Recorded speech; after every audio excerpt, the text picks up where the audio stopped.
यीशु मसीह के नाम से एक बार फिर से आप सबों को जय मसीह की। Hallelujah, praise the Lord Jesus Christ.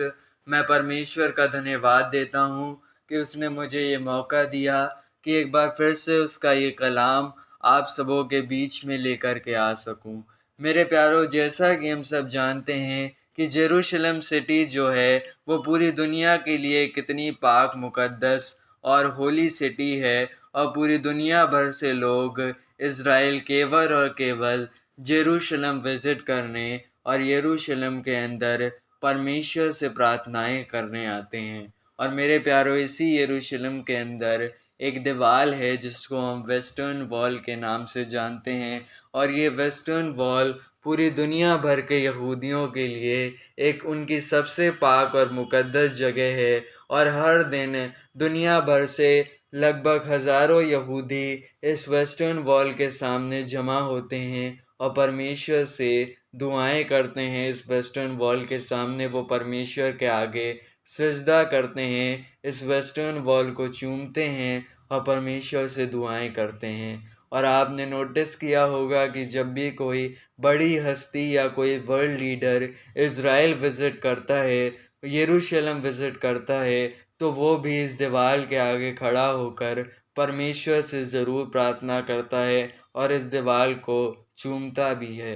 पर मेरे प्यारों, क्या आपने सोचा है कि ये दीवार क्यों दुनिया भर के यहूदियों के लिए इतनी पाक और मुकद्दस जगह है? तो ऐसा माना जाता है कि ये दीवार जो है वो परमेश्वर के मंदिर की जो बाउंड्री वॉल थी उसकी पश्चिमी दीवार हुआ करती थी। और ये परमेश्वर का मंदिर 2000 साल पहले इस दुनिया के अंदर यरूशलेम के अंदर बना हुआ था। और इस मंदिर को सबसे पहले बादशाह सुलेमान ने परमेश्वर के आदेश पर परमेश्वर की महिमा के लिए बनाया था, और पूरी दुनिया भर से यहूदी इस मंदिर के अंदर परमेश्वर की इबादत करने और परमेश्वर से दुआएं करने आते थे। और पर मेरे प्यारों, हम देखते हैं कि जब 70 एडी के आसपास जब यहूदियों ने रोमन एम्पायर के खिलाफ विद्रोह किया, तो उनके इस रिवोल्ट को क्रश करने के लिए जो रोमन आर्मी थी उन्होंने यरूशलेम पर अटैक किया और परमेश्वर के इस मंदिर को पूरी तरीके से नष्ट कर दिया और यहूदियों को इस दुनिया के अंदर तितर बितर कर दिया। और मेरे प्यारों, मंदिर के जो ये विनाश की भविष्यवाणी थी वो यीशु मसीह ने पहले ही कर दी थी। हम पढ़ते हैं मत्ती रचित सुसमाचार उसके 24वें अध्याय में कि जब प्रभु यीशु मसीह के चेले उनके सामने मंदिर की भव्यता की प्रशंसा करते हैं, तो यीशु मसीह अपने चेलों से कहते हैं कि यहाँ पर एक पत्थर पर पत्थर भी ना बचेगा जो ढहाया ना जाएगा। और मेरे प्यारों, यीशु मसीह के स्वर्ग आरोहण के लगभग 40 साल बाद उनकी ये भविष्यवाणी सच साबित हुई और यरूशलेम के मंदिर का महाविनाश हुआ और वहाँ पर एक पत्थर पर पत्थर भी नहीं बचा था जो ढहाया ना गया। और मेरे प्यारों, ये वेस्टर्न वॉल जो है वो परमेश्वर के इस मंदिर की अंतिम निशानी है, और केवल ये वेस्टर्न वॉल ही इस विनाश से बची रही। और आज केवल और केवल मंदिर की जगह ये वेस्टर्न वॉल ही यहूदियों के लिए सबसे पवित्र जगह है।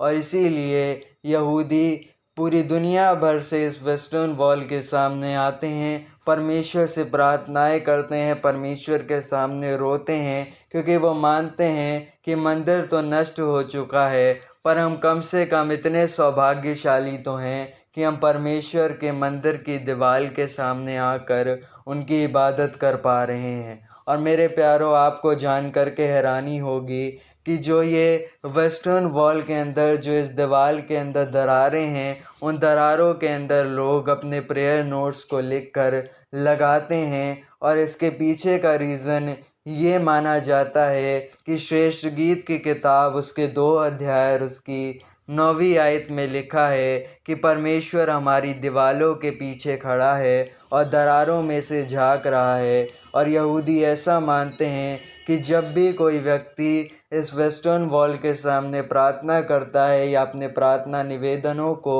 इस वेस्टर्न वॉल की दरारों में जो है वो लगाता है, तो स्वयं परमेश्वर इस दीवार के पीछे से उनको देखता है और उनकी प्रार्थनाओं को कबूल करता है। और ये जो वेस्टर्न वॉल है ये परमेश्वर के महापवित्र स्थान के सबसे करीब हुआ करती थी। और इन्हीं सब कारणों की वजह से यहूदी और दुनिया भर से लोग इस वेस्टर्न वॉल के सामने आकर परमेश्वर से प्रार्थनाएं करते हैं और परमेश्वर की इबादत करते हैं। तो मैं आशा करता हूँ इस वीडियो के द्वारा आपको बहुत कुछ सीखने को मिला होगा। ऐसे ही वीडियोस को देखते रहने के लिए हमारे चैनल को ज़रूर सब्सक्राइब करें और सुसमाचार फैलाने के हमारे इस मिशन के एक साथी बने। आमीन, हालेलुया, प्रेज द लॉर्ड।